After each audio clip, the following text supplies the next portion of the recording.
Planetary Health. And the first thing I'm going to do is share my screen, and then we'll get into it. I'll just...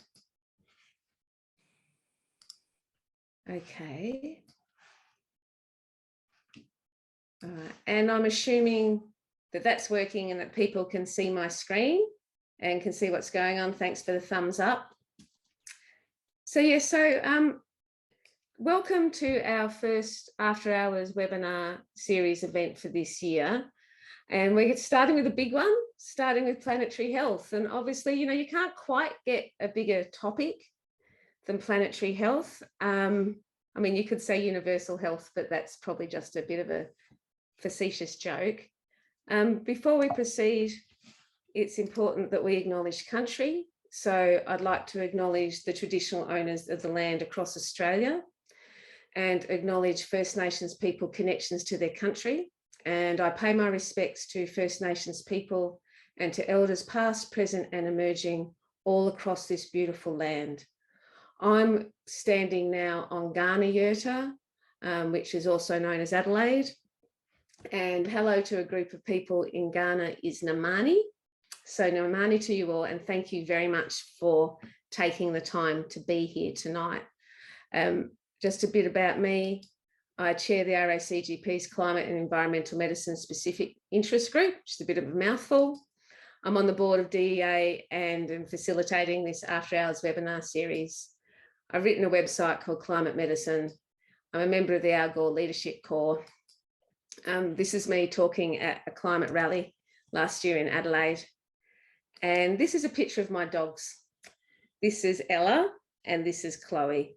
And I've included them here because what I want us to always remember is that, you know, we talk about the human health effects of climate change, the human impacts of what we're doing to our planet. But what we're doing to our planet, we're doing to every living thing on our planet. And you know, sometimes we can get a bit cynical about humanity and think, well, you know, what's the point saving it for humans? We don't deserve it. And so when we're having those moments of cynicism, how about we remember to look after it for our animals, for our dogs, particularly. Here's another picture of Ella. How can you not want to save a beautiful creature like that? She's beautiful. All right. So yeah, tonight, planetary health. So we often talk about, you know, here's a sentence. We need a healthy planet to have healthy people. And that sentence is said a lot, isn't it? You know, we hear it often in environmental circles. They'll say things like, for people and planet. And certainly in climate and health circles, we say we need a healthy planet to have healthy people. And so what I'm interested in then is, what do we need to have a healthy planet? And so what I'm going to do now is something I've not done before in one of these sessions, which is ask for a bit of audience participation. So, you know, you're all very capable humans. Have you got just like to come off mute and shout it all out for just 2 minutes, one-word answers? What do we need to have a healthy planet? Does anyone feel confident to start? Or not really? Stop fossil fuels. Stop fossil fuels, exactly, Angela. Yeah. Anyone else got any ideas? Care Clean of water. land. Clean air and water. Yeah. Biodiversity. Yeah, absolutely. And possibly also being mindful of plastic waste. Oh, absolutely. Plastic's a disaster, isn't it? Yeah. So, and there's someone in the chat, people can, sustainability, exactly. Thank you, Connor. Soil health and nutrient cycle sustainability. Yeah, yeah. So do you mean all of the like the geochemical flows and what we're doing with nitrogen and phosphorus and all of that sort of stuff? Yeah.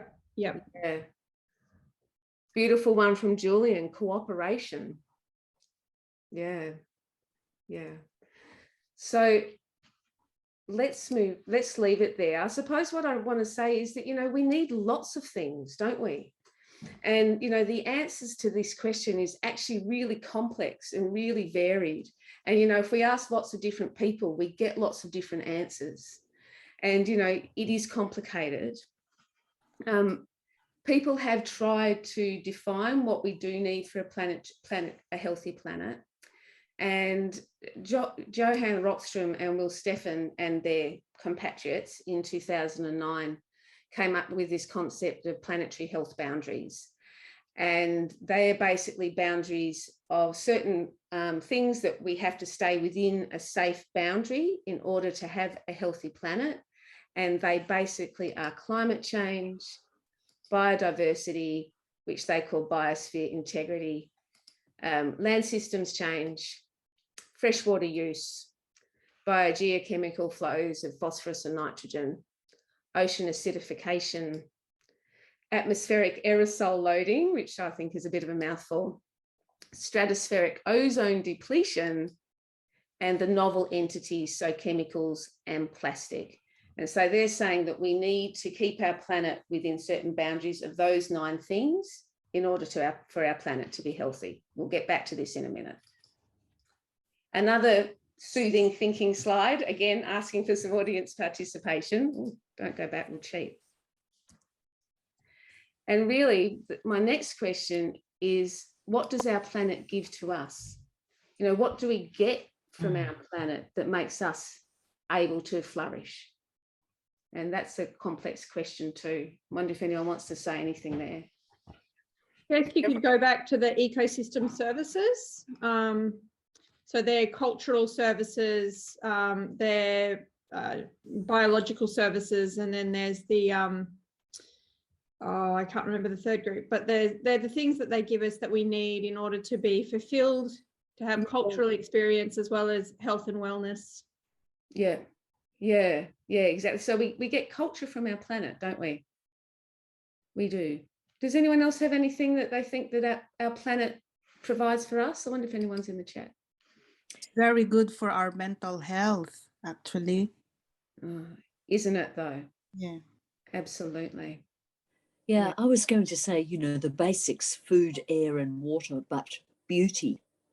Yes, all of those things.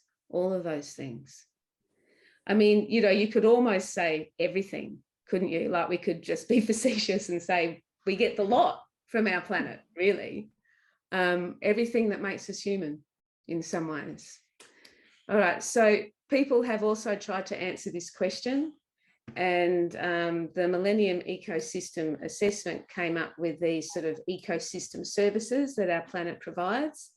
And so, yeah, it provides us with food and water and wood and fibre and fuel and medicines, and it regulates our world. So we have climate regulation and water and flood regulation, disease regulation, pollination, erosion prevention, air quality regulation.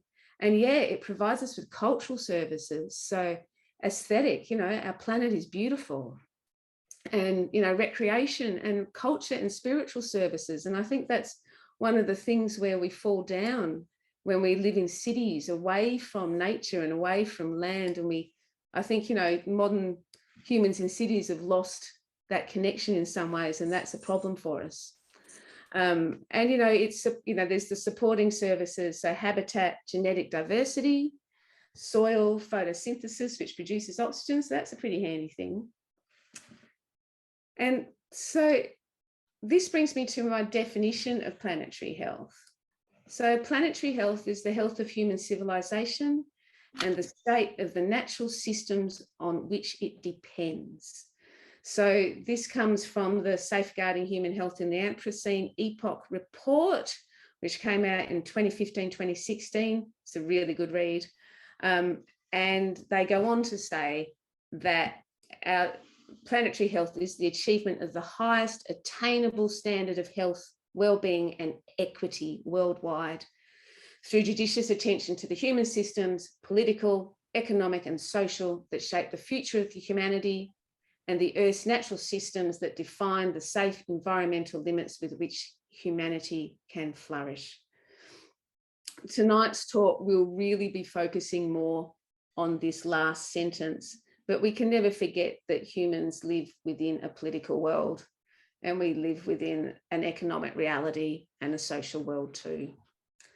And we know that when we put pressure on our planet, that it impacts on our health.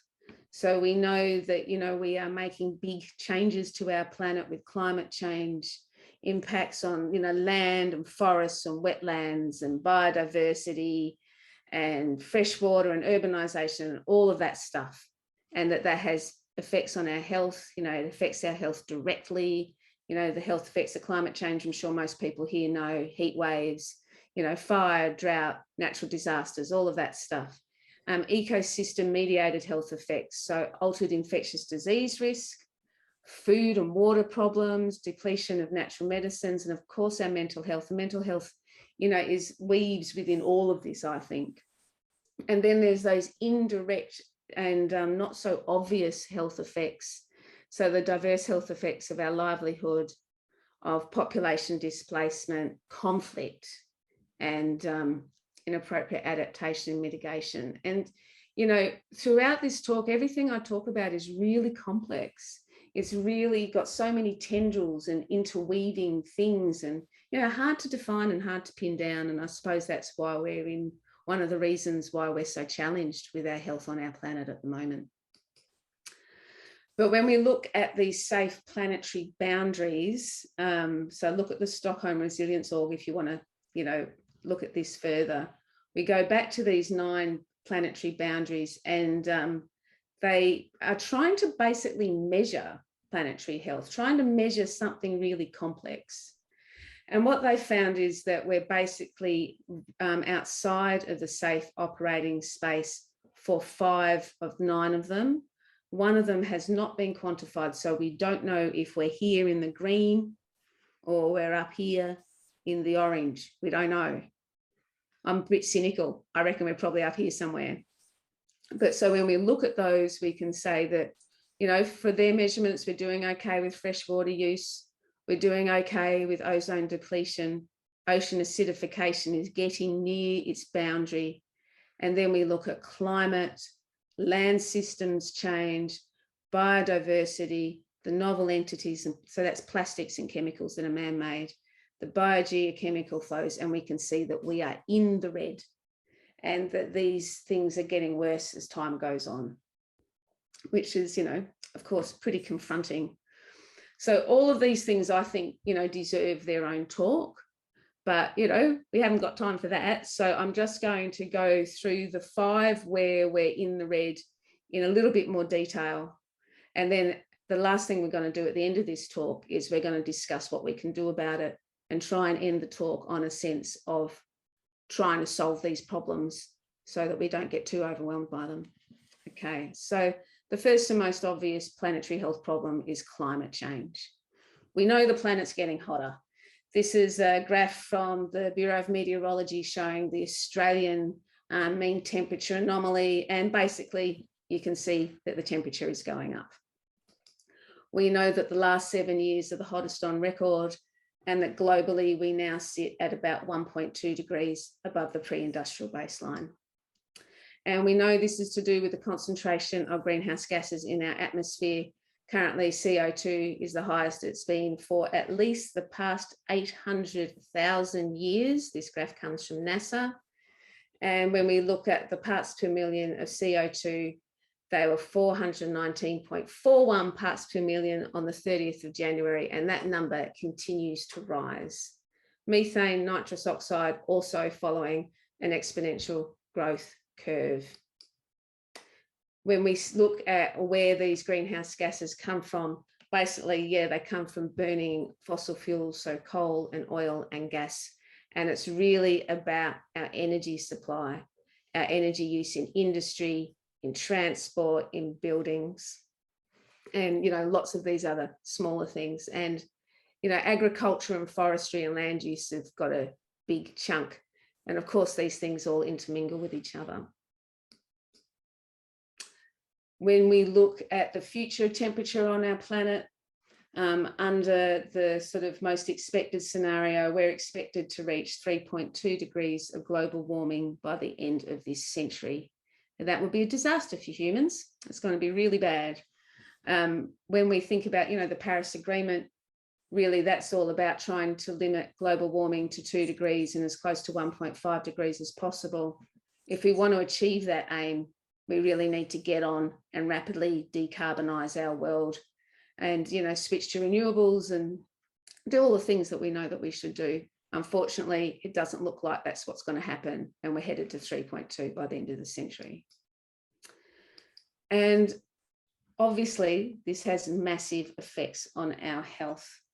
So this is trying to summarise all the effects of climate change in one slide. So it's a pretty ambitious bit of a look, but fundamentally, we know that the increased CO2 levels and the rising temperatures and the more extreme weather events and rising sea levels means extreme heat.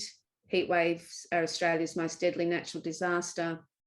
And, you know, humans suffer in the heat.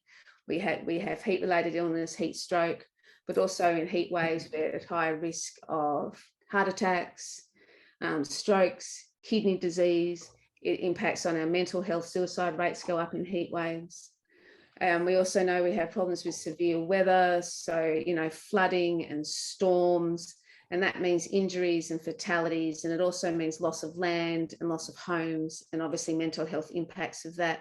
Also fires you'd have to put in there. And, you know, climate change has massive impacts on our food and water supply. Climate change has joined war and poverty as one of the big causes of food insecurity across the globe. You know, when there's a drought, your crops don't grow, you can't water your livestock. When there's a flood, your crops get flooded out, your animals drown. You know, this is causing massive problems. And then, you know, when there's a flood, that impacts on our water quality. So, you know, cholera being the standout disease there that's spread in floods around the world. And, you know, we've got algal blooms as well when you have rivers that aren't flowing and they lose their oxygen supply. Then, you know, impacts on our breathing, so increased allergens, asthma, respiratory disease, air pollution as well. Air pollution, I think, is worth mentioning a little bit. So I don't know if anyone's seen the Geochem study that came out last year, where basically they looked at the impact of air pollution itself on health. So we know that when we burn fossil fuels, it causes climate change, but the smog and yuck and muck from air pollution carries its own burden. And the Geochem studies show that almost 1 in 5 people deaths per year are due to air pollution. Like, we have to stop burning fossil fuels.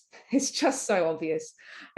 Also changes in vector ecology, with malaria and dengue being standouts there, where we have change in the distribution and infective season of those diseases. In Australia, we see Ross River fever and Barmah forest virus. Also, there's a lot of social inequity associated with climate change. You know, climate change and social justice are really inextricably linked, and all the health effects of climate change are most felt in lower socioeconomic groups, and that happens in Australia as well. And of course, there's environmental degradation and migration associated with that. You know, we've got the islands of the Torres Strait, you know, being enveloped by a rising Pacific Ocean. We've got parts of Australia where people, you know, the deserts are getting too hot to live, and certainly across the equatorial belt, you know, things are really, really hairy. And that means civil conflict, and that's something that's really coming, and I think quite terrifying. But really, for me, when I think about the health effects of climate change, the big 6 are heat, fire, smoke, food and water insecurity, infectious diseases, and of course, mental illness. Now, I don't think you can look this problem in the eye without being psychologically affected. I know I am. It's one of the reasons why I'm really active in this space, is to try and kind of deal with my own eco-anxiety and climate grief. What I'm talking about today is really confronting. And so if you're feeling overwhelmed by this, I'm going to stay on at the end, happy to debrief and chat with people. But also, please, you know, reach out to your support networks, go and see your GP. Psychology for a Safe Climate is a great place to look for resources on mental health around climate. Okay, so that's climate change. Now let's talk about biosphere integrity, or what we always call biodiversity. So natural systems are really good for humans, right? Natural systems filter our air, provide food and water, regulate our climate, protect against the spread of disease, improve our mental well-being. They make us happy. It provides medication and resilience from disasters. So, you know, go the planet, go biosphere. This is a picture of a mangrove. So, you know, mangroves protect coastal residencies from floods and storm surges. You know, our planet protects us. It provides all these natural buffers. But unfortunately, you know, biodiversity is now being lost at an unprecedented rate in human history.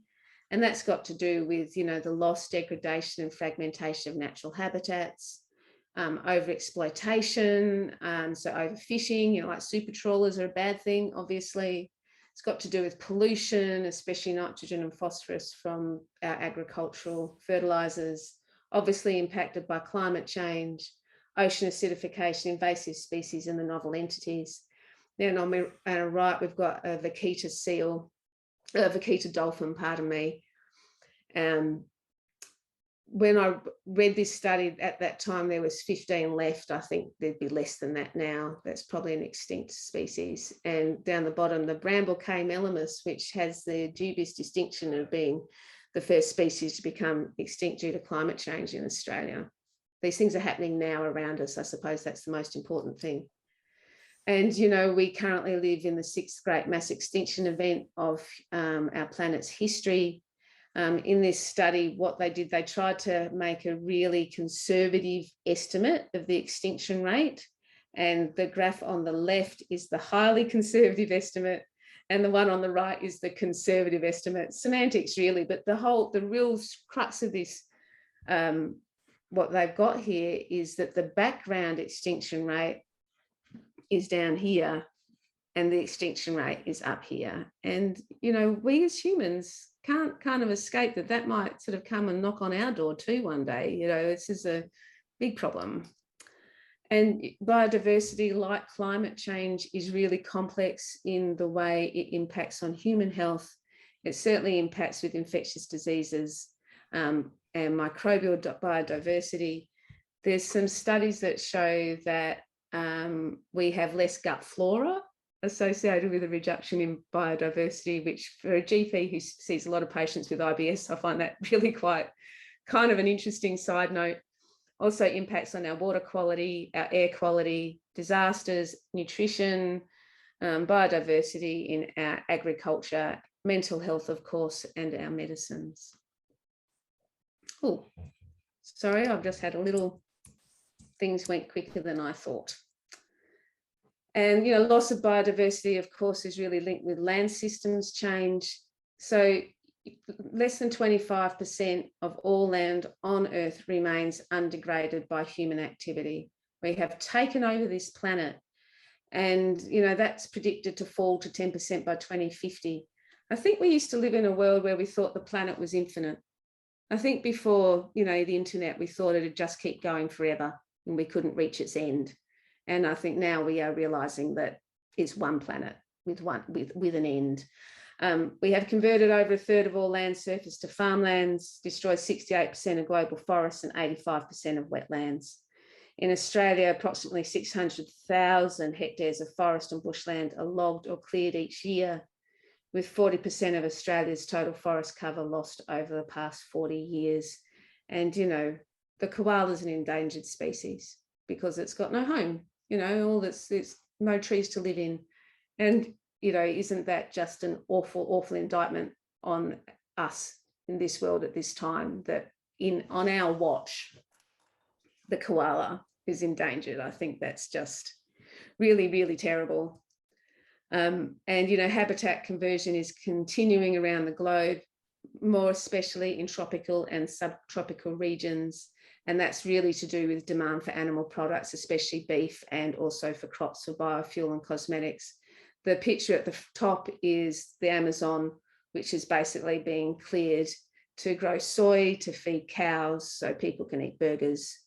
And the picture at the bottom is, I'm sure a lot of people have seen this, is where an orangutan is attacking a bulldozer to try and protect its home. And I find that to be an extremely powerful image. You know, clearing, it leads to loss of habitat. Plantations have less species diversity. It's all linked to increased nitrogenous and phosphorus deposition. Burning of forests causes air pollution and increases emissions. And it's linked to infectious disease transmission like zoonotic spillover. So zoonoses, we know, are infectious diseases that can be spread from animals to humans. And of the novel or re-emerging infectious diseases infecting humans this century, 75% are zoonotic, of which of these 70% are from wildlife. So basically an animal species becomes displaced. This increases their proximity to humans and increases the risk of cross-species pathogen transmission events, which is called spillover. So basically deforestation and land use change is putting us, humanity, abutting with these animals and spillover. It's also associated with wildlife trade, the loss of biodiversity and climate change. And so we've all heard a lot of the zoonoses, HIV, Ebola, Hendra, Zika, and of course, COVID. So, you know, you can't do a medical talk in the last 2 years without mentioning COVID. But, you know, I don't think people mention enough that COVID's associated with zoonotic spillover. It's associated with what we're doing to our planet and how we live on our Earth. You know, 424 plus million people have had COVID, more than 5 million people have died. In Australia, you know, more than 3 million cases, almost 5,000 deaths, and it has affected every aspect of our world.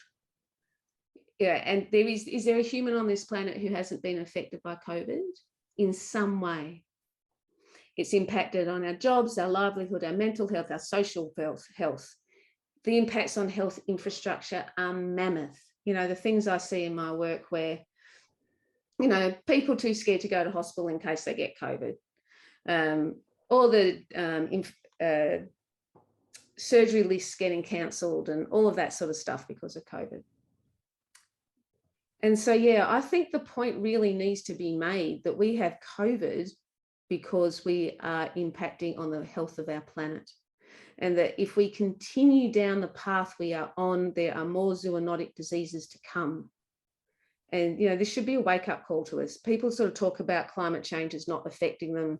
They talk about this stuff in this sort of nebulous, sort of academic way, or something that doesn't touch us personally. COVID touches everybody personally. And yeah, just want to make that point. The other point that I want to make about COVID is that COVID shows us that the change is possible when the political will is there. You know, with COVID, we have a new language around masks and social distancing. And we did that because the political world flipped on a dime and did something about it. And so the challenge for our political world is to appreciate the serious nature of planetary health and do something about that too. They could if they want to. I think that's the point.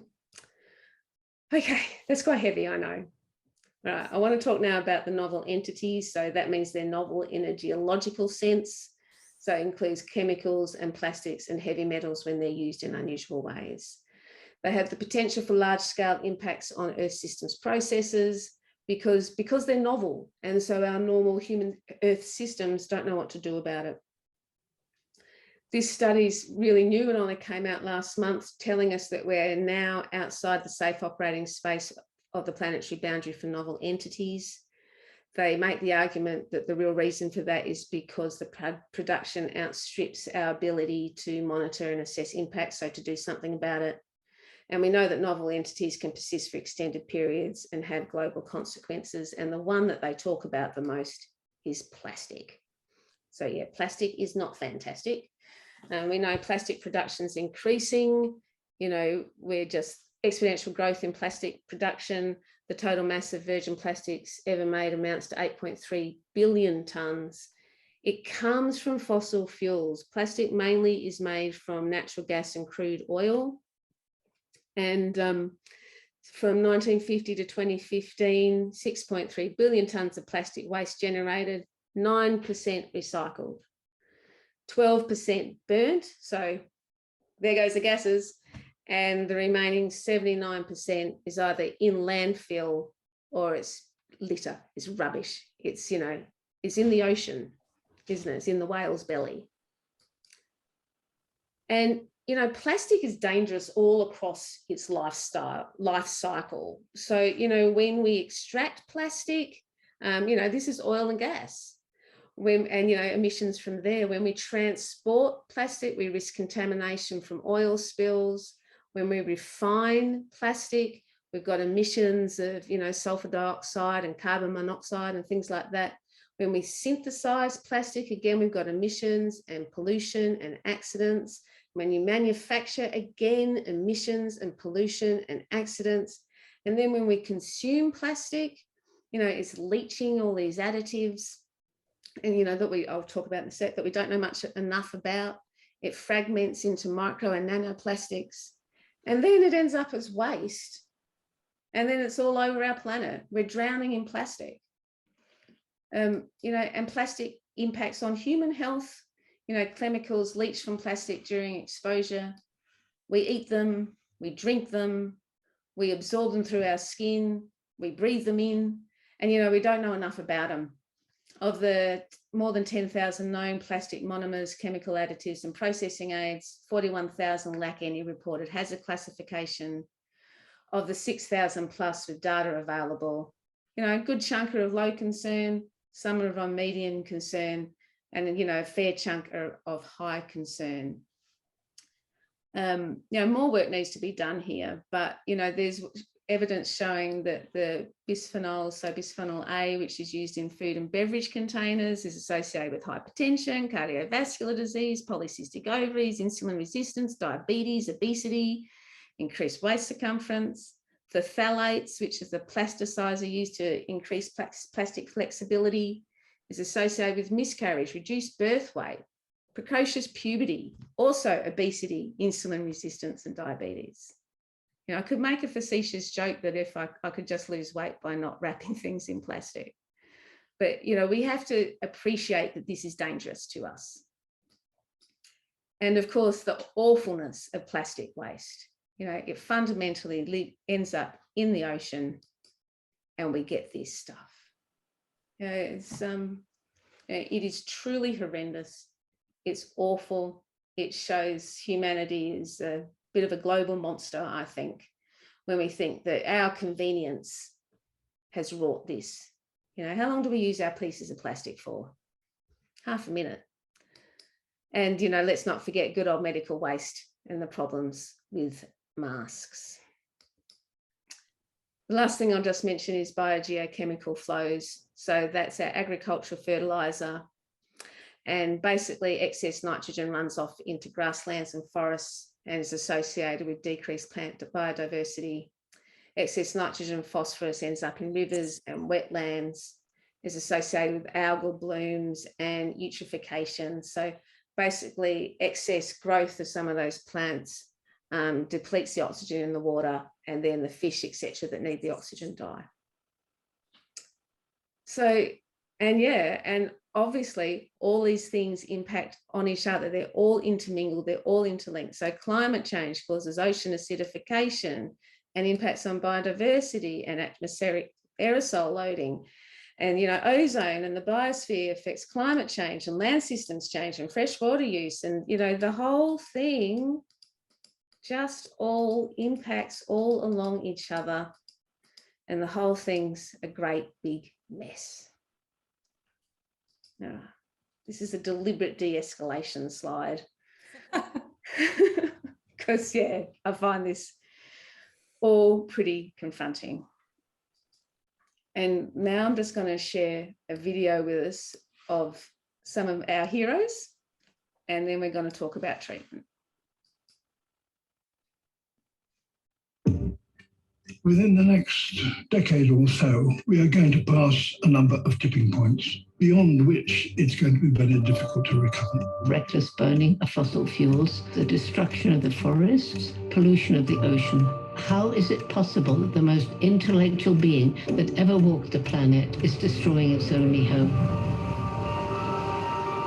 since 1970s, we lost 60% of vertebrate species. If we look at insects, we lost 80%. As we lose species, what we also lose is the capacity of the natural systems to really provide the services that allow us to function. One of the consequences of living in great cities in great masses is that we are cut off from that natural world. If you lose that sense of wonder, you've lost one of the most important things in your life. The human race produces more waste than it really should. We only recycle 9% of all plastic. That means that unless it's been burnt, every single piece of plastic ever made still exists on our planet. The crisis of biodiversity with climate change, it's interlocked with many other global crises that we are seeing. Migration and climate refugees, political crisis, and perhaps a moral crisis. We've stolen our children's future, we're still stealing it, and we must get together now. When I first started the school strike for the climate, I never would have imagined that it was going to be this big. It's over 100,000 children from all around the world. The consumer has to be the one that forces everyone's hand to say, I will not buy from you unless you have a sustainability policy and a clear transparency on the whole supply chain of the product that I'm buying. We're now seeing a real increase in the number of collaborations and partnerships, creating extraordinary coalitions and setting ambitious targets to get us on the right path in line with what the science is telling us. Employees have a responsibility to demand a better value system from corporations, and that's one way to pressure leaders to take a stand and say that they're going to be committed to the environment. It just comes down to all leaders of all organizations recognizing far-reaching implications for how this can truly help to have an impact in the world. Never compromise. What you're doing today will have an impact on the planet for thousands and thousands of years. There has been no species that has been remotely cleverer and ingenious than Homo sapiens. Let us live up to that name. We need wisdom to actually find the solution and then courage to back it.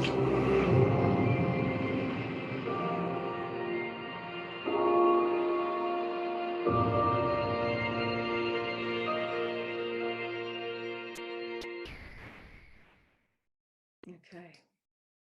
So yeah, wisdom to find the solution and then courage to back it.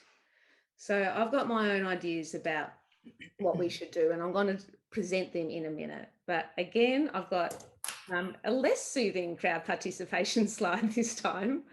And, you know, like, does anyone, what do people think? I'd really be interested in anyone's, you know, ideas about what we can do. If anyone wants to say anything, or write in the chat if you're more comfortable.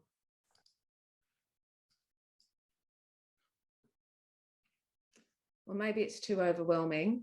And what I'll do is I'll present what I've got. And then at the end, if people want to stay and talk about it, they're really, really welcome to. I was going to say there needs to be a political solution. Yeah. We've got to change. We've got to apply pressure on the political will. Yeah, we do, don't we? You know, like we can act as individuals, and that's obviously, you know, something, but we have to fundamentally have a political response. I agree with you. Yeah.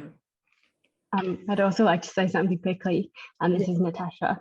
Sorry, I'm a bit emotional after all these videos, but I just wanted to say this. Us as environmental activists, we can do so many things, but it's so frustrating when companies like Coca-Cola are just pumping out plastic and they're greenwashing us into thinking that they're doing environmental solutions. But I mean, we're kind of breaking our backs about it, and it feels like there's no consequences for those companies. Yeah. Yeah, it's profoundly monstrous. I agree with you, Natasha, and it is hard not to. In fact, it's absolutely human to be emotionally affected by it. And, you know, if we're not, then we're kind of in denial, really, aren't we? Yeah. I feel often this is just such a massive education piece as well, though, because surely if everyone could, I guess, be shown what we've been shown and we've read, we would live differently. You know, we would walk instead of jump in the car, turn off our gas, realise our purchase power, the power of the vote, and realise what we can do individually, collectively, but that we really need to. Yeah, so it's like there's a failure of marketing in some way or something. You know, like if we had a media, you know, especially the sort of most dominant mainstream media that was pushing the need to do, you know, saying, hey, come on, let's get on, and showing us the way and making it normal to be green, normal to care, or normal to just be aware. Yeah, we could get a lot of, that would do some good. Yeah. I think, sorry, I'm Christina. Oh, please go. Yeah, go. I think that the main problem is that this is not going to work without sacrifice, you know, so the idea that we can sort of continue to grow and to consume and to buy 1/3 too much food and to throw away clothes after wearing them twice and to buy a new iPhone every 2 years. I mean, that is not sustainable, and that is not anything that can be done. And that's why there is no interest in addressing this, you know, because our whole system depends on growth, you know. So, and if you say, look, growth is actually not good for us and we need to be sustainable and we need to make things last, you know, there is, I think, unity from the individual people and from the industry and from the state and from everyone, that certainly should not even be considered. And that's the problem, I think. Yeah, it's that sort of pursuit of that is the individual is the best as opposed to the community, and that we all have to get and spend and always have more and more. And yeah, throwaway society. I think there's work on the circular economy, Christine, that is kind of, and that I think is, but I think, of course, particularly when you look at young people, you know, so they have grown up with this. For them, it is totally, it's part of their life to buy new stuff all the time. Although, you know, there's some, you know, really great young people too. And I suppose this is the thing, is that we have to, you know, keep finding the good things and go for them. And then, I don't know, not despair and never give up. So I will go on and talk about my answers to this. This is my opinion. So I would, you know, like, people can have their own, obviously, but I really think I've got 4 things that I think the whole planet needs to do. And the first thing, which we've touched on, is acknowledge the problem. So, you know, we need to own it. We need to realize that this is something that affects us all and get on with it. You know, we need to individually and collectively acknowledge. We have to realize that these are not future problems, they're current problems, and that the longer we put things off, the worse it's going to be. You know, the greater the risk to the health of the planet and therefore our own health. And, you know, that we're risking our own extinction to put, no, you know, not to put too fine a point on it. That's actually what's happening. And, you know, we should get on. But of course, that's really scary. And I think denial is very attractive because it is so overwhelming and hard what we're doing. We're all pretty brave to be here and talk about this, I think. I do think the climate emergency declaration movement is really about that. It's just really saying this is a problem that needs to be solved. We should remember that there are all these really good groups out there that are acknowledging the problem, and that we are not alone in this, and lots of people are doing good work, including Doctors for the Environment, of which many of us are members. But, you know, let's just hold on to that there's good people in the world doing good things. So that's number 1. Number 2, we need to stop making it worse. And, you know, the most obvious thing is we need to stop burning fossil fuels. You know, the Paris Agreement was basically to limit warming to 2 degrees and as close to 1.5 as possible. For a 50% chance of reaching that goal, we have to halve emissions this decade, which is what the whole concept of interim emission targets are. You know, people say that's not enough. The Climate Council wants Australia to reduce by 75% this decade. But yeah, we've got to stop burning fossil fuels, right? We need to protect biodiversity. There's the UN Biodiversity Conference, the COP15. The second half of that is in China in April/May. where the hope is that there'll be a global biodiversity framework adopted to help end extinction, recover threatened species, restore ecosystems, embed the value of nature in all government and business decision-making, recognise First Nations rights and stewardship, and protect at least 30% of our land and our oceans, so that 30 by 30 concept. And, you know, we've got to ditch the plastic, right? That needs governmental action. The United Nations Environment Programme are calling for an end to plastic pollution, if you want to look at that link. And obviously industry is, you know, the person talked about Coca-Cola before, this concept of cradle to grave responsibility of what you produce. And, you know, we all know individually to give up plastic, it's hard. I don't know if anyone's done Plastic-Free July or have in your life really tried to quit plastic. It requires a lot of effort. Plastic is convenient and there and ubiquitous. So yeah, we've got to stop making it worse, and we need to prepare for our changed world. You know, obviously adaptation, that's what this is insufficient, but we have locked in 1.5 degrees of global warming and we're sitting at 1.2 now. So we need to prepare. That's, you know, disaster management, fire safety, all those sorts of things. As individuals looking at the Red Cross Climate Ready Community stuff, they do some really good work there.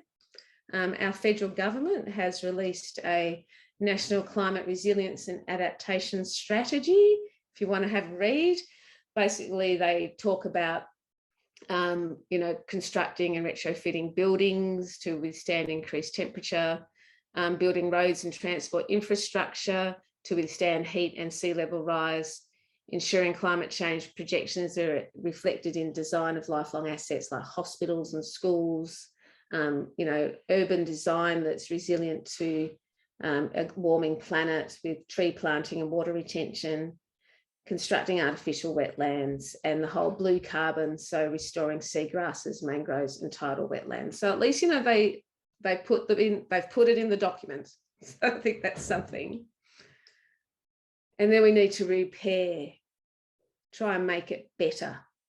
And, you know, maybe I'm naive to think we can do this, but there's this concept of the Generation Restoration document from the United Nations, basically saying that countries need to deliver on their existing commitments to restore 1 billion hectares of degraded land, do the same thing for the oceans, large-scale ecosystem restoration. And that if we did that, it would be good for us. It's got, you know, economic benefits, and I agree with the concept of continual growth as a problem. It also means food security, it limits global warming, it makes us resilient to climate change and reduces the extinction rates. Fundamentally, we have to start caring for our planet. Just be nice to it, look after it. Let's think about what that means for us in healthcare. You know, healthcare workers, we need to care. It's the responsibility of healthcare practitioners to look after the health of humanity and to act in its best interest. And we are a really good group to do it. Think, you know, like it's our job. We're in every community in the country. We're in urban and rural and rich and poor and culturally and linguistically diverse, and First Nations communities, health practitioners are there. And we're trusted voices. You know, when you look at those graphs of who are the most trusted professions, it goes nurses, doctors, pharmacists, and then the politicians and the used car salesmen are right down the bottom. So people will listen to us. Sometimes people listen to us when we speak. We need to keep speaking. And we have the opportunity to advocate for a health-based response to our planet's health by engaging with our professional organisations, with our political representatives and with our communities. Doctors for the Environment, what do we want? We want an ambitious national plan to cut emissions this decade. So no new coal, gas or oil, no more funding of fossil fuels. Let's all get electric cars. Let's have 100% renewable energy by 2030 across the country. We could do this. This is possible. We'd like a sustainable healthcare unit, please, to support environmentally sustainable practice in healthcare. You know, lots of us here know that the Australian healthcare is about 7% of Australia's emissions, so that's a chunk. And we need to clean up our own mess so we can show to other people that it's possible. the AMA and DEA have agreed to aim for an 80% reduction of emissions by 2030 and zero by 2040. We need a national climate change and health strategy to protect the health of the Australian people, and to prepare for disasters. We need to make all levels of the healthcare sector, federal, state, community, more resilient through climate disaster infrastructure and planning. And we need to protect and restore nature through urgent reform of Australia's environmental protection laws and ensuring Australia's commitments under the Global Biodiversity Framework. But, I know that everything I just said is big ticket items. And, I think it is important that obviously there needs to be policy change. And yeah, we need corporate responsibility, but I do think individual action is important as well. I think for us, the challenge as an individual, I think, is it just is so overwhelming. You think, well, what can I do? I'm just one little tomato on the vine, one little human on this great big scary world. What can I do? There's lots that you can do. The Climate Action for Health Professionals is one of the ones we did last year. There's some really good stuff in there. I think the thing that you can do is something, is one answer to that. I think we need to remember that humans can be powerful, that when individuals work together, we do great things. We saw that in COVID with the way communities got together. Also, one human can do a lot if they choose to. Greta Thunberg is one person. She's been really effective. Scott Morrison is also one person. So yeah. If you're not a member of DEA, please join us and help us to do everything that we can when we work together to do good things. There's a link to join up. And yeah, we are fated with being alive at the most important decade of human history. This is an acronym that I've made up. I don't actually believe in fate. I believe in action. But fated stands for F is for finance, which is divesting your money from banks and financial institutions that support the fossil fuel industry and wrecking nature and putting it in ones that don't. Market forces is a great place to look for that. Advocacy, which means, we do need to be politically active. We do need to demand a response from the politicians of our world. Our elected representatives are elected to represent us. So we're allowed to tell them what we think. We need to get on and tell them. T is for transport. So using your feet or using electricity. So electric cars and electric bikes. E is for energy. So using renewable energy. And that can be as simple as switching your bill. It can take about 5 minutes and a very easy thing that everybody can do. And the last one is D is for diet, which is following a plant-rich diet, which we know is the lowest in emissions. And we did do one last year on nutrition, if anyone wants to look at that on the DEA website. And I'm going to leave with a cheesy medical meme. So we all are the antibodies kicking in as the planet fights its fever. So we should mount that immune response together and do what we can to save our planet. All right, that's all I have to say. This is a link to the evaluation form. If you're a GP, if you click on that, you can get some CPD points for tonight, but I'm always interested in feedback as how we can do this better. And